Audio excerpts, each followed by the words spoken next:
Atención, Porfía Feminista está en el aire. La nueva Constitución plurinacional, paritaria, feminista, descentralizadora, tenemos que defenderla porque los grandes poderes que no la quieren ya la están boicoteando. ¿Sabía usted que una vez que esté listo el texto de la nueva Constitución, nos llamarán a un plebiscito y en este o se aprueba o se rechaza? Las feministas votaremos apruebo porque esta nueva Constitución garantizará derechos de un Chile diverso, plural. Y después de aprobada esta nueva Constitución, hay que hacer un seguimiento porque tendremos que ajustar, modificar o dictar nuevas leyes y eso toma su tiempo. Como decía la feminista chilena Julieta Kirkwood, somos enfermas de porfiadas. Porfía Feminista, Radio Tierra, La Morada. Buenas noches. Saludar a todos los que nos acompañan hoy día en la tarde y especialmente a estas invitadas. Darles la bienvenida a este primer programa de Debate con Porfía, porque aquí hay una porfía feminista que es un proyecto que busca mostrar, visibilizar el pensamiento, la acción, las prácticas de los colectivos feministas que están repartidos a lo largo de todos los territorios en el país, colectivos autónomos por una parte, y por otra parte conversar con las constituyentes. Pero en este primer programa están conversando con nosotras en Porfía Feminista, en Debate con Porfía. Este primer Debate con Porfía tenemos a tres invitadas muy especiales. Una, Marta Lagos Cruzcoque. Ella dice encuestadora y es socióloga también. Hizo una primer trabajo en 1984 y es directora fundadora de Latino Barómetro y Mori Chile. Paula Geria Tapia, activista feminista de la colectiva Olla Revuelta de la Cuarta Región, creativa digital, estudiante de arquitectura en la Universidad de La Serena. Ha trabajado en temas de memoria histórica de las mujeres y feministas de la región de Coquimbo, tanto escrita como artística, y se dedica a las intervenciones en espacios públicos y naturales. Y Francisca Pérez Prado, psicóloga, psicoanalista, presidenta del directorio de la Corporación La Morada, feminista de larga data, compañera de activismo y participación en todos estos años, y son nuestras tres invitadas de hoy día. Entonces, yo quería partir, marzo. Ayer la manifestación fue preciosa, colorida, alegre, muy, muy bella.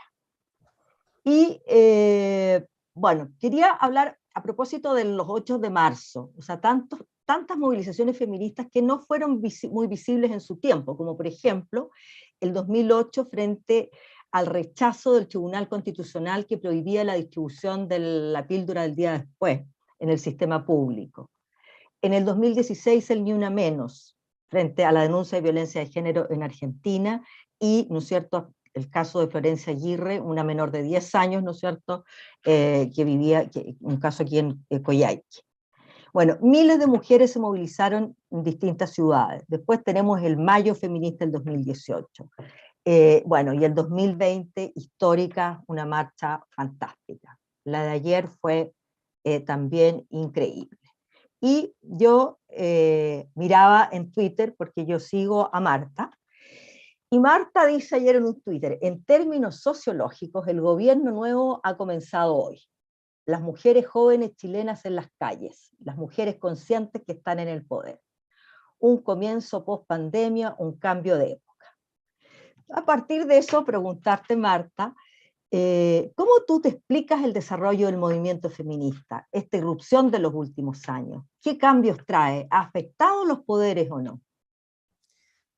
Mira, lo que yo veo en la sociedad chilena es, yo te diría,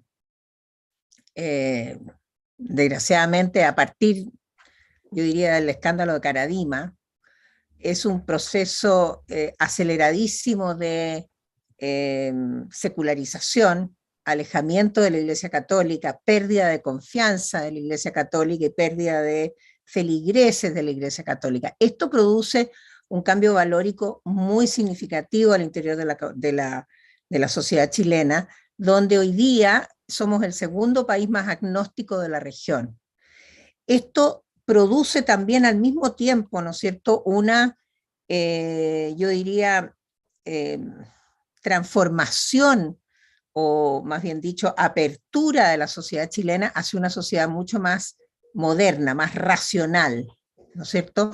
Disminuye el tradicionalismo en la sociedad, se abre la sociedad, la gente empieza a expresarse, ¿ya? Yo diría a partir del año 2011, por ahí, con la revolución estudiantil, la gente empieza a tener cambios valóricos en el sentido de expresarse con mayor facilidad y a protestar. Aprendimos a protestar. Y los que llevan el pandero de este cambio son las mujeres. Entonces, me parece que son cosas que no van, o sea, no se pueden explicar la una sin la otra, ¿no? El proceso de secularización se produce por el alejamiento de las mujeres de la religión y por esta, si tú quieres, explosión de opiniones que suceden como excepción en América Latina, porque esto que te estoy describiendo no sucede en otros países de América Latina. De hecho, nosotros vamos a publicar ahora en mayo, en el Foro Internacional de la Mujer, el Gringo, un informe de los 25 años de los datos del Latinobarómetro analizados por sexo, y el documento se llama La Mujer Latinoamericana. Y ahí se cuenta, ¿no es cierto?, toda esta experiencia donde la mujer chilena lleva el pandero. Es una digamos, un colectivo mucho más grande que el colectivo, digamos, organizado o que los distintos colectivos organizados. Es un colectivo societal, ¿no? Que intimida, ha intimidado a los varones. Yo lo siento profundamente intimidado. Creo que la reacción de la televisión abierta ayer es un indicador de intimidación. La televisión chilena ayer se transformó, de repente se volvió feminista. No sé si ustedes se dieron cuenta, pero era una cuestión bastante extraordinaria, ¿no es cierto? De pronto, digamos, todos los locutores, todas las periodistas, todos estaban, ¿no es cierto?, promoviendo los valores feministas, pero promoviéndolos proactivamente. Entonces, a mí me parece que ahí se cumple lo que decía la Simone de Beauvoir, que decía que cuando la mujer no le tiene miedo, el hombre se asusta. Y yo creo que eso es lo que está pasando ahora. Por eso digo, el gobierno comenzó ayer, porque yo creo que ayer se produjo una palmada en la frente de parte de mucha gente, de este mensaje que parecía tan inocuo, ¿no es cierto?, del presidente Boric la semana pasada, cuando dijo: ojo a los hombres, quédense callados, ustedes no hagan nada, no corresponde que hablen, aprendan. Sonaba a mí me pareció maravilloso el mensaje, pero sonaba como una cuestión bastante inocua. Bueno, no es nada inocuo, porque cuando tú tienes cientos de miles de mujeres en la calle empoderándose de aquello, te das cuenta del poder que tiene hoy día la mujer. Y yo creo que lo vamos a empezar a sentir muy rápidamente no creo tanto en las demandas como en el cambio de actitud que se va a exigir, ¿no es cierto? Sobre todo en la calle. Me impresionó mucho ayer la cantidad de demanda que había por poder pasearse por la calle sin temor a ser acosada. Sí. Entonces, yo creo que hubo un cambio de poder ayer. Ayer hubo un cambio de poder, y ese cambio de poder es un cambio de gobierno. Qué interesante. Entonces, quería dar la palabra a Paula Geria para que nos cuente qué son estos feminismos que se cocinan en la olla revuelta. ¿Ah? ¿Qué están planteando esos feminismos? ¿Qué están haciendo hoy día en los territorios? ¿Cómo se articulan con otros grupos? O sea, ¿qué es esto del feminismo? Porque como decía Marta, de repente pareciera, ¿no es cierto?, que todos se volvieron feministas, hasta los medios de comunicación. ¿Ah? Paulita, tenéis cerrado el micrófono. Ahí. Sí, bueno, contarles que estoy yo desde La Serena, entonces nuestros feminismos son un poco diversos también. A raíz de la revuelta yo creo que también surgieron nuevas organizaciones como tal feministas, entonces se vincularon mucho con las organizaciones que ya veníamos dando la lucha hace bastantes años. Y otra cosa que es muy importante, se lograron organizar las asambleas territoriales. Y dentro de esas asambleas territoriales también habían feministas, que es súper importante visibilizarlo. Y también se vio reflejado ahora en el 8M acá en la región, puesto que nosotras siempre hacemos una convocatoria abierta a autoorganizarse, no es como un itinerario que tenga que tener cierta organización, sino que son varias organizaciones haciendo cosas distintas. Y todo lo unamos también, tratamos de visibilizar no solamente lo que pasa en Serena, sino que también en Paiguano, que se organizan, que es una novedad hace bastante, 2 años, entonces, y así, no tratamos también de descentralizar un poco también los feminismos, porque pasa mucho que las discusiones se quedan en Santiago, o que también las discusiones se quedan en La Serena y Coquimbo, y donde pasan las problemáticas más fuertes también son en la ruralidad. ¿Y podrías contar un poco cuáles son esas problemáticas que hay en la ruralidad y cómo lo están abordando los colectivos? Sí, bueno, nuestro colectivo se dedica principalmente a la educación no sexista y feminista, y lo abordamos en los colegios, porque entendemos también que es muy invasivo para las personas hablar de feminismo en la ruralidad, y acompañamos también a las organizaciones que están surgiendo en los puntos rurales, por ejemplo, la Asamblea Feminista del Elqui, que es muy nueva, otros colectivos que han surgido en la región, entonces les prestamos apoyo tanto legal, psicológico, o en torno a la educación, las problemáticas en sí.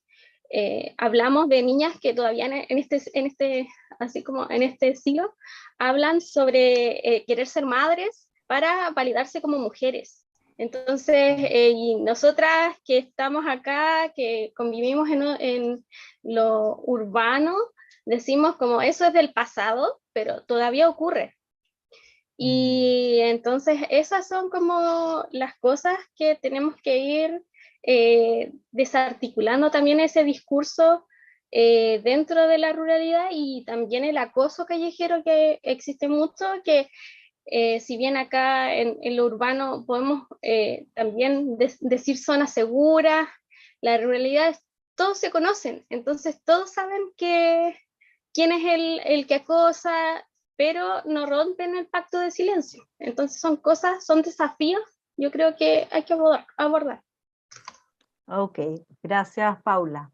Francisca, y esta irrupción feminista, después de o sea, desde antes de la revuelta, pero que hoy día tenemos paridad, tenemos feministas en la constituyente, somos una fuerza política presente en la convención y ahora nuevo gobierno. Se habla de constitución feminista, de gobierno feminista.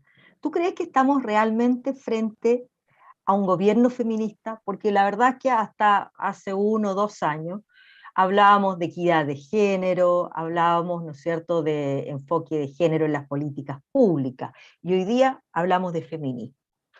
¿Qué crees tú? Sí, bueno,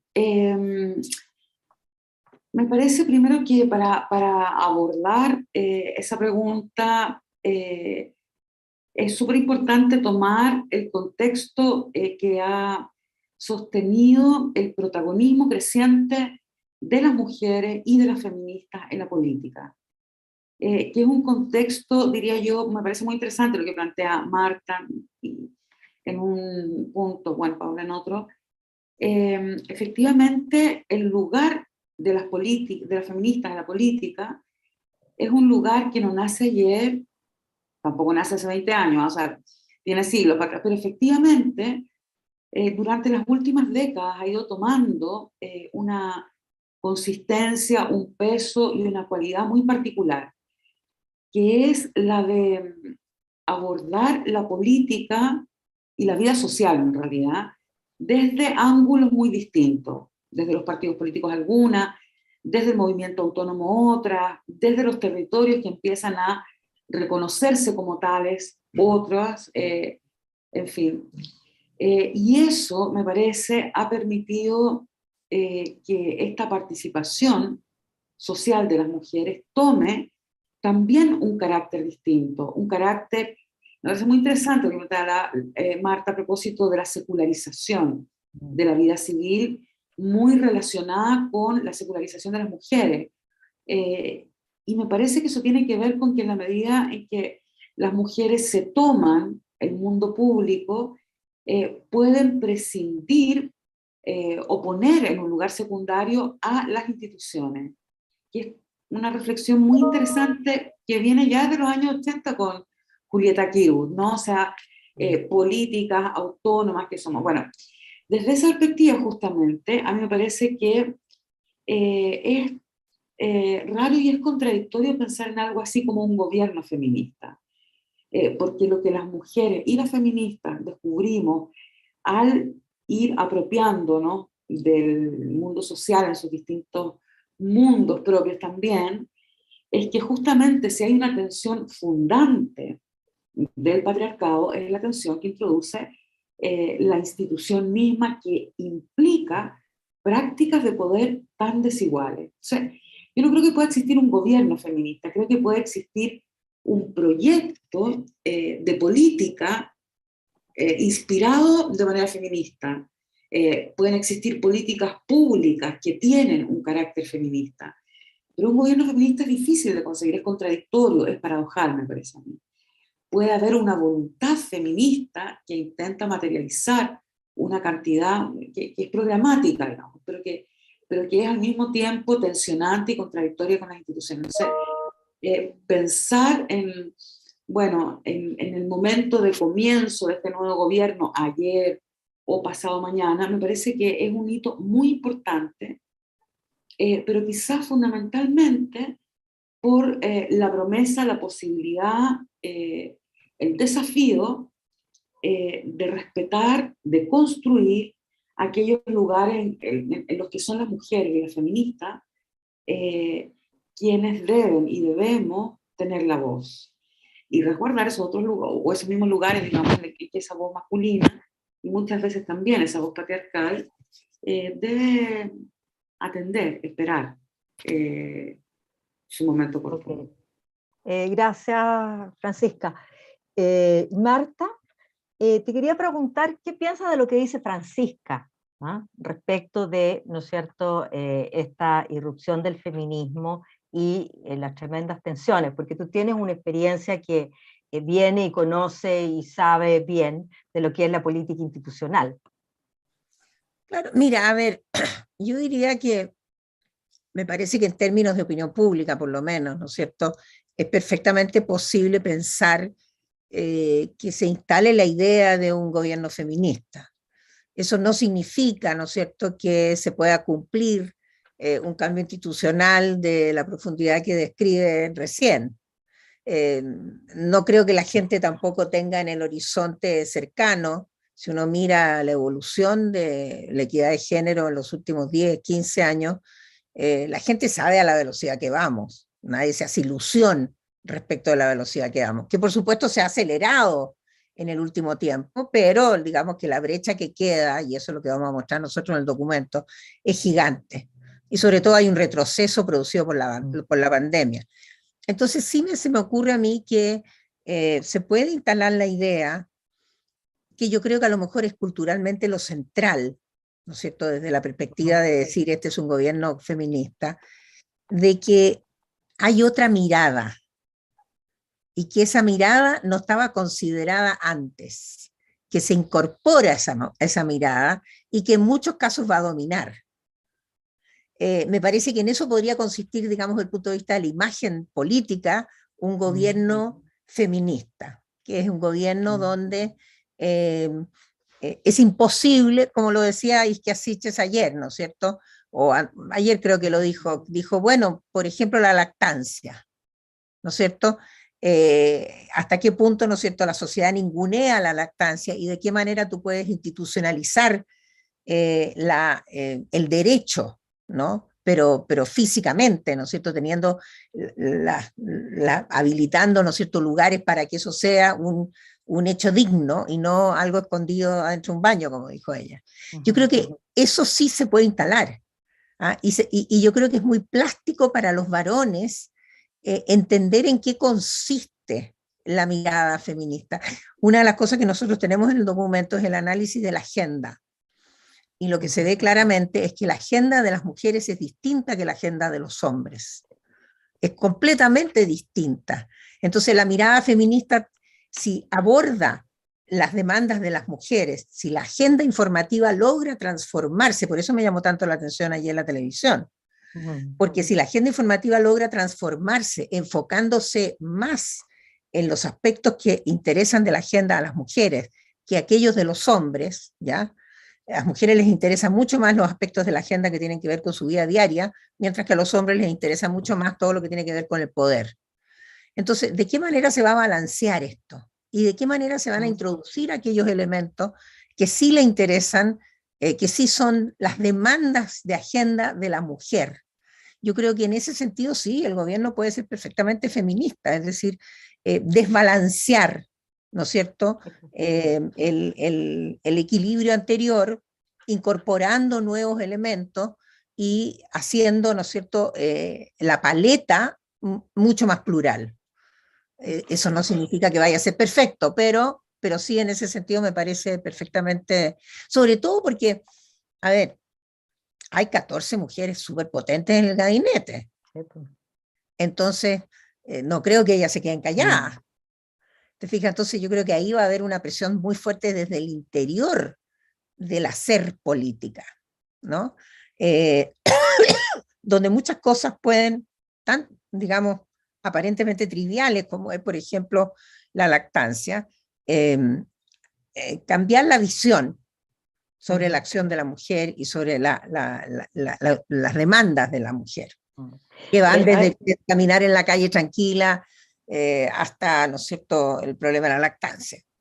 A mí me parece súper importante lo que estás diciendo tú, porque la verdad es que cuando hablaban de políticas de género, yo soy bastante crítica, creo que más que políticas de género habían recursos destinados, habían programas, estaba la institucionalidad creada, ¿no es cierto?, el CERNAM y luego el ministerio. Pero esto que dices tú de cómo se llama, de la voluntad política de hacerlo desde adentro, ¿ah? Y también con un gran peso generacional. Y eso te quería preguntar, ¿qué piensas tú de lo intergeneracional? Porque también, ¿no es cierto?, asume una cantidad de mujeres jóvenes, fantásticas, que uno las ve, ¿no es cierto?, mostrando las distintas aristas de las vidas de las mujeres, como nunca antes habíamos visto. Yo te voy a preguntar, respecto de la brecha generacional, ¿cómo ves tú esto? O sea, porque las mujeres jóvenes pareciera ser que eran las que apoyaron, ¿no es cierto?, mucho para que este gobierno pudiese ser elegido. Bueno, yo creo que efectivamente aquí hay una brecha no solo valórica como la que describía antes, sino que también esto se traduce, ¿no es cierto?, en valores generacionales, si tú quieres, ¿no?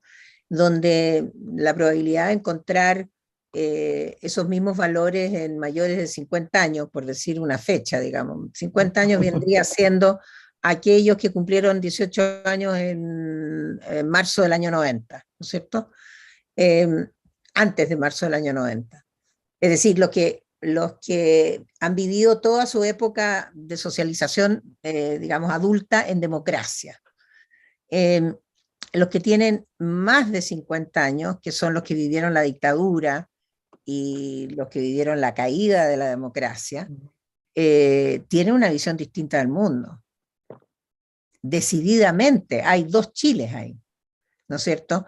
Porque lo que tiene la nueva generación de la potencia, del cambio valórico, de la secularización, pero también llama mucho la atención lo que no tiene, y lo que no tiene es, yo te diría, la mirada histórica, ¿ya?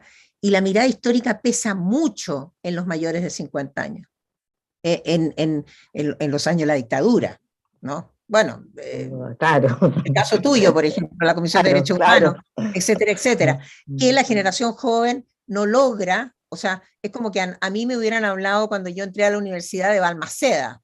A mí Balmaceda era un señor, digamos, del siglo anterior. Claro. ¿Te das cuenta? ¿Qué sabía yo de Balmaceda? Nada, ¿no? Entonces me parece que ahí hay un tema que tiene que ver con el liderazgo también, que tiene que ver con el voto. El voto, mientras más viejo es la persona, más propenso es a que vote más de derecha que de izquierda. Mientras más joven, más propenso es a que vote de izquierda.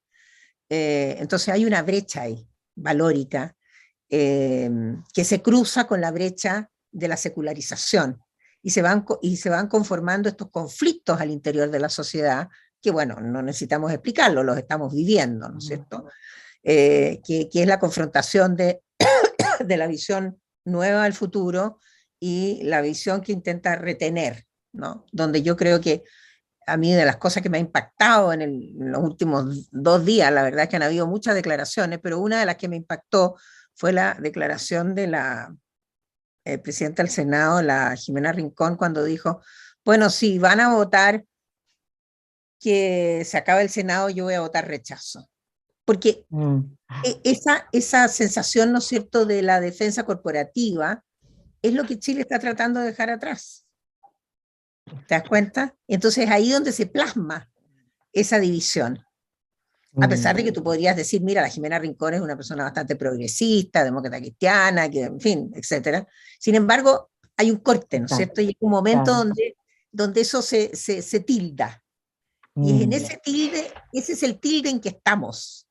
Yo diría que ahí es donde se corta el pasado con el futuro. Ahí se corta, ¿no es cierto? Desde el momento en que hay una defensa corporativa de lo existente, del poder que hay, y un rechazo al cambio de la dispersión del poder. En el fondo esto es una tremenda lucha entre los que quieren mantener el poder y los que quieren cambiarlo. Bueno, para resumirlo, resumirlo en 2 palabras, pero y es ahí donde la nueva generación, ¿no es cierto?, juega este papel preponderante, y por eso que fue tan significativo lo de ayer, porque yo creo que a jugar por los comentarios que yo he recibido ¿no es cierto?, por WhatsApp, de gente impresionada por la juventud, por la potencia, por la uniformidad o por la, digamos, consenso en los planteamientos, por la masividad de estas mujeres pacíficas. ¿Ya? Sí, movimiento feminista. Mujeres pacíficas. La ausencia de violencia en este país es un fenómeno, que es una cosa que sucedió ayer, ausencia de violencia. ¿Te das cuenta? Así entonces, el contraste es brutal. Bueno, es brutal. Y en ese contraste, Paula, me encantaría preguntarte a propósito de esta brecha generacional y esto que explica, ¿no es cierto?, Marta, respecto de esta como defensa corporativa. ¿Qué piensas tú, cómo ves tú eso en el movimiento feminista? Sí, frente a eso, nosotros, o sea, nosotras siempre hemos visto un poco alejadas también de las discusiones así como de parlamentarismo, porque entendemos que ahora que se viene un movimiento, bueno, un gobierno que dice ser feminista, entendemos que tenemos que tener un feminismo autónomo del Estado, porque no sirve de nada estar dentro, solo dentro, y poner estas políticas públicas y que nadie esté también visibilizando las otras demandas que son históricas, que de generación en generación, como decía Marta, han pasado y que se ven también invisibilizadas de cierta manera, diciendo que va a ser un gran gobierno feminista y que llevando a la realidad sabemos que en 4 años es un poco probable que pase eso. Entonces, y desde los feminismos, por lo menos acá en la cuarta somos bien críticas de estos asuntos y tratamos también de buscar otras alternativas, organizándonos también de manera más horizontal con las comunidades, incluso los pueblos originarios que también se han visto ahora con el movimiento feminista. Yo creo que hay como una reconciliación también desde ese aspecto. Que ha traído eso, y los movimientos medioambientales también que les han dado una fuerza. Hay mujeres muy valiosas. Desde aquí, de la cuarta, tenemos a una constituyente que es Ivana Olivares. También movimiento lésbico que está Jennifer Mella, sabemos que está ahí también tratando de dar la pelea en lo institucional, pero entendemos que también es un asunto que tenemos que tratarlo de cautelosamente, puesto que las mujeres sabemos que cuando vienen muchos cambios que se vienen positivos para nosotras, en cualquier momento puede venir algo negativo y retrocedemos 3 pasos atrás con nuestros derechos. Francisca, y frente a este escenario y a esta tensión, las feministas, cuando hablamos de que lo personal es político, de la política, de lo político, ¿cómo te imaginas tú, claro, cómo te imaginas tú que podría ser esto si efectivamente va hacia adelante? ¿Qué es lo que se va abriendo? ¿Qué cambia en la política? ¿Qué cambia en las prácticas? El presidente electo llamaba el otro día a mantener el diálogo con los movimientos, por ejemplo. ¿Ah? ¿Qué implica eso? Mira, a mí me parece que algo de la política, algo importante de la política, ha venido cambiando desde hace un tiempo. Sin duda lo que ocurre en 2019 es una manifestación muy, muy clara, muy fuerte en realidad. Pero hay algo que ha venido cambiando y que cristaliza quizás en ese momento, y que yo creo que tiene que ver justamente con lo que introducen las mujeres y el feminismo en el quehacer social y político. O sea, durante décadas, yo diría, desde el fin de la dictadura, la voz social se ha ido haciendo, o se fue haciendo de demandas muy parceladas, muy particulares, muy marcadas, diría yo, por el sello liberal del país, digamos, del sistema, en fin. Y yo creo que si hay alguien que logra transversalizar esas voces parceladas para constituir un sujeto social reconocible, son las feministas.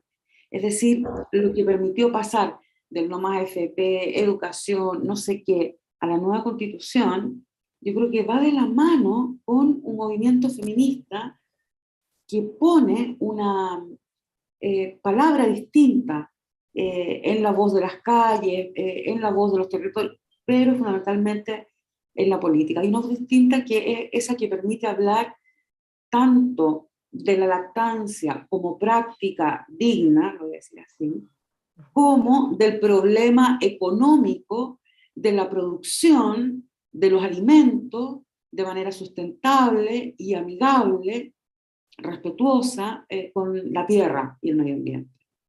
Me parece que ese nudo, esa transversalidad, solo ha podido sostenerla en este último tiempo, y bueno, en muchos sentidos, en nuestro país el movimiento feminista.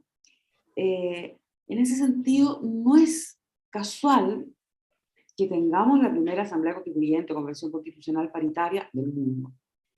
Porque acá no hay solo una cuestión epocal, yo diría hay una conquista de un movimiento social muy sostenido de una mirada feminista. Entonces, ¿qué es lo que me parece más importante? Esa mirada y esa voz que logra transformar, diría yo, las barreras, el límite, la tensión entre lo público y lo privado, que logra transformar, tensionar, desplazar una especie de división de experiencias que es tan clásica en nuestra sociedad patriarcal. Y en ese sentido, me parece que la vocación política feminista es una vocación de poder, ¿eh? Y la vocación de las mujeres es también una vocación de poder. Yo creo que yo estoy de acuerdo completamente con que hombres y mujeres encarnan intereses distintos en el mundo público y social, pero no son intereses que se diferencien por la vocación de poder. Yo creo que las mujeres quieren poder, y por eso tenemos 14 excelentes ministras, grandes mujeres que han practicado formas de liderazgo en general muy colectivas además.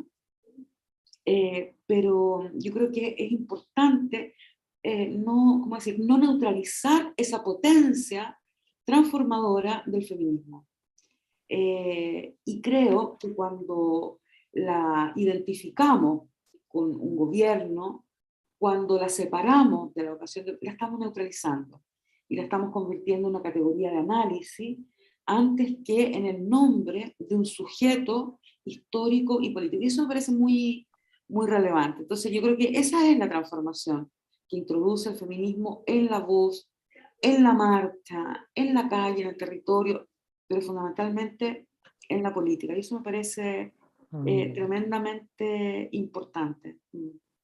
Claro, y eso es algo, o sea, es un gran cambio a lo nuevo. ¿Y qué piensas tú de eso, Marta, lo que dice la Francisca respecto de esta vocación de poder de las mujeres y del movimiento feminista, cómo lo ha ido ganando los espacios, de esta cantidad de cambios que no son solamente respecto de necesidades prácticas como la lactancia, qué sé yo, sino que de demandar cambios culturales potentes, porque con lo que tú decías, pareciera ser que, ¿cómo se llama?, que es re difícil el diálogo con aquella institucionalidad política que tenemos. Mira, yo creo que hay distintas dimensiones, ¿no es cierto? Y que uno podría decir ya en el límite, cuando, digamos, se alcancen todos los objetivos, el movimiento feminista deja de existir, ¿no es cierto? Porque se alcanzaron los objetivos y las mujeres, digamos, tienen igualdad de derechos e igualdad de condiciones que el hombre. Ahora, esas cosas nunca suceden porque siempre son utópicas en una sociedad, pero digamos, esta es una lucha de poder. El feminismo es una lucha de poder. Por lo tanto, tratar de separar el poder de la lucha me parece que es como todo influye en esa lucha de poder. ¿Ah? Por eso puse el caso de la lactancia, porque puede parecer un aspecto muy trivial, pero por ejemplo durante la campaña presidencial hubieron muchas quejas de parte de hombres, y no hombres de derecha, sino que hombres de izquierda, de que cómo era posible que Ixchia Siches anduviera con su guagua dándole papa en cualquier parte. ¿Te das cuenta? Porque detrás de eso hay una visión de un orden donde el que domina es el hombre. ¿Para qué explicarlo, no es cierto? Entonces, el introducir la lactancia como algo normal es una ganancia de poder. ¿Por qué? Porque quiebra el patrón anterior. Lo quiebra, lo desarma, lo aplana, ¿no? Entonces, el feminismo es una lucha de poder y el poder y está constituido por forzar a la sociedad a mirar el mundo desde la experiencia de la mujer, desde la vida de la mujer, desde la mujer misma, ¿no es cierto? Por ejemplo, no sé, la mujer en minería, tabú. ¿Por qué? Porque minería es un ámbito de hombres, ¿no es cierto? Bueno, todos esos ámbitos son ámbitos en los cuales hay una lucha de poder donde la mujer, que es un ser de segunda categoría, ¿no es cierto?, en este orden, pasa a ser de igual categoría. Por lo tanto, el tema del poder a mí me parece que, bueno, no se puede hablar de lo uno sin hablar de lo otro. Y desde ese punto de vista uno puede distinguir el poder social, del poder económico, del poder político, y nosotros sí hacemos la distinción en el informe, y curiosamente lo más difícil que aparece desde el punto de vista de la opinión de la gente no es el poder político, sino que el poder económico. Claro, o sea, lo que más, claro. digamos, duro es de adquirir es el poder económico. ¿Ah? Entonces, no es de extrañar, ¿no es cierto?, que uno de los ámbitos donde no se ha avanzado, a pesar de que hay mucha gente que dice que ahora es el 12%, no sé cuánto por ciento, no hay mujeres en los directorios de las 500 empresas más importantes de Chile. Ahí hay un muro chino, ¿no es cierto? Sí. Y derribar ese muro, ¿no es cierto?, es un muro.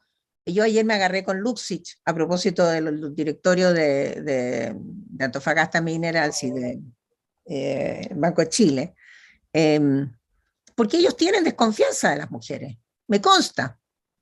Hay una desconfianza de la capacidad de la mujer. Hay una desconfianza de los cerebros, como digo yo. ¿Ah? Los hombres creen que las mujeres tienen cerebros distintos, tienen cerebros de distinto peso, de distinta categoría, y que solamente los varones pueden, ¿no es cierto?, tener la frialdad, la racionalidad, la dureza que se necesita para los negocios. Esa es una lucha de poder. O sea, esta es una lucha de poder desde el comienzo, porque necesitamos cambiar, ¿no es cierto?, la cultura, tenemos que cambiar las relaciones, tenemos que cambiar todo, porque las mujeres no hemos existido ahí, ¿no? No ha estado la experiencia femenina, como tú bien decías.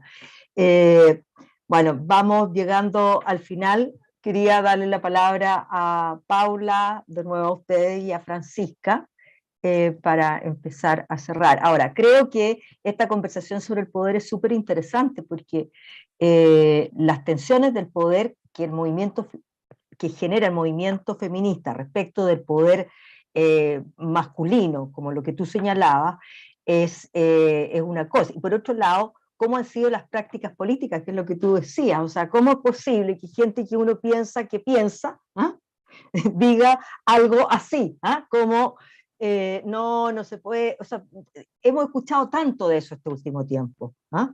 Mira, yo he vivido 35 años fuera de Chile, ¿ya? Volví a Chile en el año 94, y te puedo decir que conozco 2 chilenos, 2, fuera de mi marido, que no son machistas, 2. Y conozco a mucha gente. Hay un machismo, digamos, no oculto, sino que innato, en la actitud, en la falta de respeto, en la ausencia de consideración, ¿no es cierto?, en el mirar al otro como un segundo. Y eso es una cuestión que cuando tú vives en el extranjero y has vivido la experiencia contraria, es decir, que tú eres un par del otro, y llegas a una sociedad donde no te tratan como par, se nota en todas partes, en la esquina, en la cola, en el supermercado, en cualquier parte. Bueno, en ese sentido yo creo que los obstáculos en este país, los obstáculos en la política son como de largo aliento. O sea, el número de las mujeres, la fuerza del movimiento, como decían recién, iba creciendo. Francisca, Paula. ¿Paula? Sí. Francisca. Bueno, sobre el poder, yo creo que también hay que destacar, ahí mencionaba mucho el poder económico, que en pandemia, bueno, y desde antes han nacido más cooperativas de mujeres. Y yo creo que eso también es como son iniciativas que si bien son autogestionadas o algunas están más institucionalizadas, acá por lo menos en la región surgieron cooperativas, incluso desde el valle hasta el mar. Y eso es súper gratificante porque ya se está viendo cómo estas economías regionales son impulsadas por mujeres. Y sobre el movimiento en sí y dónde está el poder, yo creo que está ahí, está en esa organización, yo creo que está en la vinculación entre distintas organizaciones, sean unas más institucionales, otras más autónomas. Bueno, ahí se va nutriendo y va surgiendo nuevas formas de también relacionarnos. Y para terminar así, pasando el aviso así medioambiental, mañana se va a hacer una consulta ciudadana en la ciudad de La Higuera sobre el proyecto Dominga, y en medio de una manifestación que se iba a hacer en contra del proyecto Dominga, la municipalidad es quien está impulsando esta consulta con logotipos de Dominga, o sea, como con... Entonces, como si fuera la empresa. Okay. Entonces, es súper importante también visibilizar esas problemáticas que están ocurriendo en la región y vincularlo también a otras comunidades organizadas medioambientales y mujeres que la están liderando. Por lo menos acá pasa mucho que son las mismas medioambientales que están también en el movimiento feminista y así nos vamos nutriendo. Muchas gracias, Paula. ¿Francisca? Bueno, solo quizás quisiera agregar que me parece que este es un momento tremendamente desconocido, en realidad. Creo que es un hito, un momento en que abrimos una ventana, una puerta tras la cual no sabemos muy bien qué viene, salvo el producto de lo que podamos hacer en conjunto, democráticamente, en diálogo, etc. Y creo que para mí eso es clave, ¿eh? O sea, quiero, admiro y confío muchísimo en cada una de las mujeres que estarán en este gobierno en 2 días más. Pero las quiero, confío en ellas y las admiro porque estoy segura de que su prioridad será establecer el diálogo con las feministas como movimiento y dar un paso más allá del hábito personalista, liberal, de la política en nuestro país. Y en ese sentido creo que tenemos un tremendo desafío por delante. Para que ese desafío sea, no sé, constructivo, creador, etc., creo que uno de los puntos que planteabas tú y que quizás nosotras mismas en este programa hacemos visible es la necesidad también del diálogo intergeneracional, yo diría del diálogo en todos los sentidos, no solo estar juntas acá las tres hablando cada una de lo suyo, sino del diálogo que tiene que ver con la atención, con el interés, con el deseo, con la motivación de conocer el mundo de cada una de las otras que hacemos a este sujeto colectivo feminista. Así que muchas gracias por la invitación, quizás un primer momento de apertura, de diálogo que tenemos que seguir para adelante. Bueno, agradecerle a las tres, a Marta, a Francisca y a Paula. Y bueno, se pasó conversando. Yo creo que la idea de empezar a, ¿cómo se llama?, estos debates de porfía, tiene que ver con esto, cómo vamos quizás precisando mejor a dónde están todos los puntos. Marta dice está en lo económico, Paula levanta que ya hay alternativas que están funcionando, y Francisca y todas con los mejores deseos de apoyar, pero también como con esa pregunta de cómo va a seguir eso adelante. Porfía Feministas se transmite en Facebook, en La Morada, Facebook de La Morada, Radio Tierra, y en la página web de Radio Tierra. Darles las gracias y esperamos seguir semanalmente con uno de estos programas para seguir, como decía la Francisca, hablando, dialogando y debatiendo sobre estos tiempos nuevos. Gracias. Muchas gracias por la invitación. Gracias. Muchas gracias. Adiós, gracias. Atención, Porfía Feminista está en el aire. Nos han cuenteado que a las feministas no nos interesa el poder. Y nosotras queremos contarle que sí nos interesa. Poder para compartir la vida, la maternidad con nuestras parejas, poder participar en los gobiernos, en el parlamento, en el poder local, poder hacer política feminista, poder potenciar otro modo de hacer política, con afecto, amistad cívica, afinidades de pensamiento, empatía y solidaridad. Poder sin corrupción. Recuerde, con poder llegamos a la constituyente. Como decía la feminista chilena Julieta Kirkwood, somos enfermas de porfiadas. Porfía feminista, Radio Tierra, La Morada.